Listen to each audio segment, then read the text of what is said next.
Hey y'all, welcome back to my channel. Today we are going to make a cheesy chicken taco rice. And I've already went ahead and cooked some chicken breast, chopped it up into cubes. It's all done. Drained and everything. Right now we're going to go in and we're going to add our seasonings. And then that way we can add the rest of our ingredients. Okay. We're going to need some salt and pepper.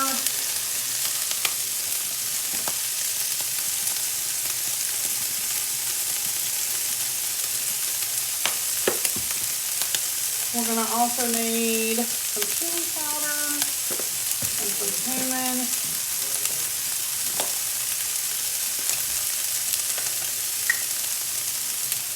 A little bit of chili powder.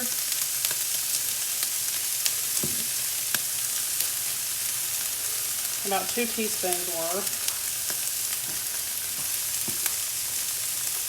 A teaspoon of cumin, and if you have any cilantro, you can add about a teaspoon of that as well.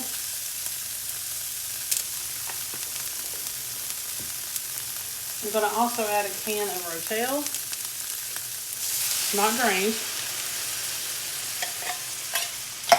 an 8-ounce can of tomato sauce,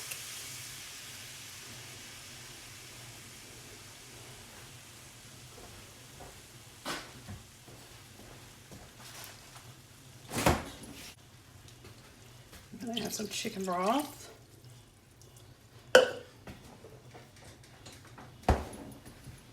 Just a little bit more water to that broth. Just a little bit. All right. So we're going to mix all that together.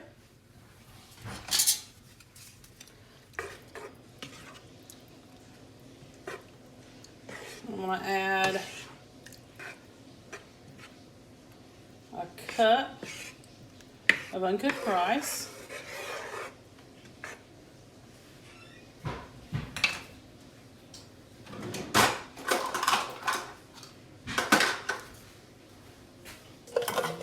For you.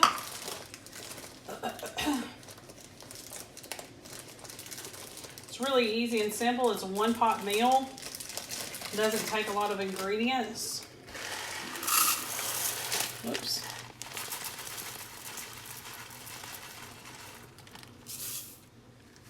Okay.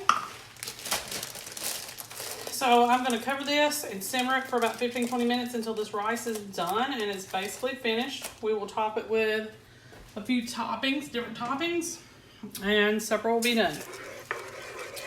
So 15-20 minutes on low heat until the rice is done, and I'll be right back when that gets finished. Okay, y'all, so we've got this done now. You can add any type of cheese you prefer, but I'm going to add 2 cups of extra sharp cheddar to the top of this.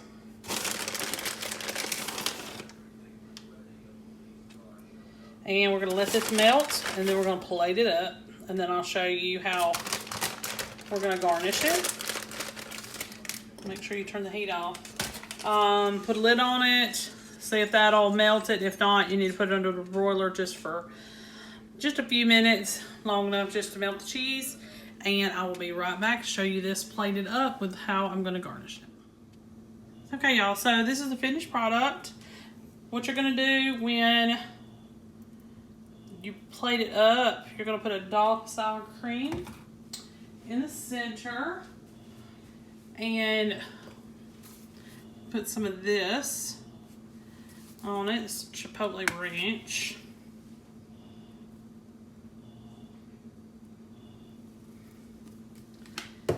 And sprinkle a little bit of cilantro on top, or you can do some green onions. And that's it. Real easy and simple, and a good alternative to tacos. Hey y'all, welcome back to my channel. Today we are going to make some garlic butter steak bites and crispy smashed potatoes. And this big mess that you see is my smashed potatoes. I did the best I could, y'all. I used a little bit bigger than mini potatoes, And so you're probably going to want to do that. But we can still eat these. There's nothing wrong with them. It'll turn out just fine. So what you're going to do is you're going to take about 1.5 pounds of yellow mini potatoes, and you're going to boil them until they're fork tender. Then when you boil them till they're fork tender, take them out of the pan, put them in a hot skillet or griddle with oil. You're going to smash them just a little bit, like how I did here. And then you're going to pour a little bit more oil over on top. I did garlic oil. And you're going to put salt, pepper, and garlic powder on them. And you're going to kind of crisp them on the edges and on the outsides, just like I did here. Maybe you can see it. Okay. Now, I'm going to dump this into a plate, and then we're going to do our steaks that I chopped up. Now, instead of a steak, I got a chuck roast and tried to trim it up the best I could. And that's what we're going to do.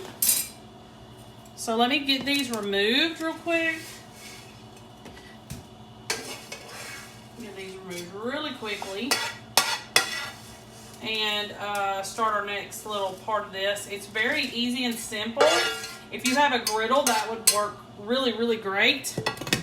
So let me move these around real quick. So you cut your steak in cubes and set it aside. And now what I'm going to do is I'm going to put a little bit of oil on this, a little bit of olive oil. And like I said, the recipe calls for a griddle to be used. But if all you have is a skillet, that's fine too. You're just not going to be able to do everything at the same time like you typically would on a griddle because you don't have enough cook space. So, chopped up chuck roast. And I'm going to put it in this skillet with a little bit of olive oil. And not too much olive oil, just a little bit to keep it from sticking or burning.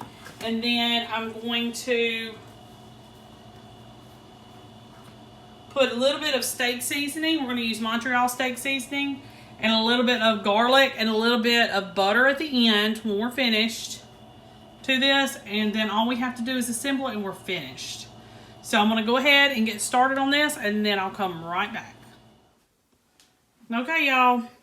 So the meat is done right now. I drained it. I put it in a bowl. You can leave it in the skillet if you want to, but I wanted to get that, all the grease and the juice poured off of that. And we're going to put some butter in here. Stir it around until it's melted. You could melt the butter like in the microwave or something like that and pour over it if you prefer.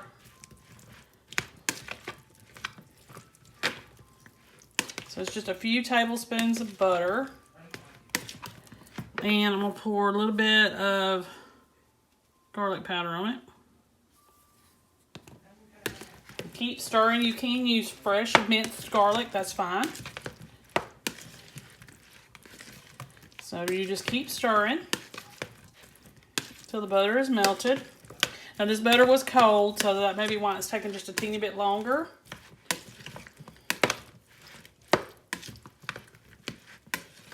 Okay. Let me get this finished and then I'll show you assembly.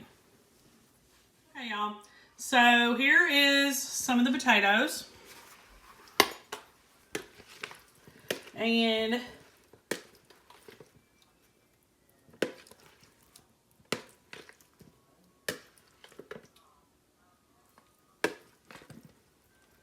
I'm going to pour a little bit of these cubed meat over the potatoes. You don't have to do that. You can keep them separate. Pour that over. And then I'm going to put some cheddar on top.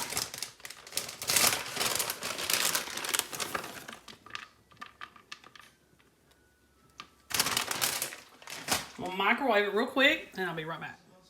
Okay, y'all. Finished product. We'll put a little bit of green onions on top. And of course, you can add some sour cream. That would be so good. Okay, make sure you like and subscribe. I'll see you next time.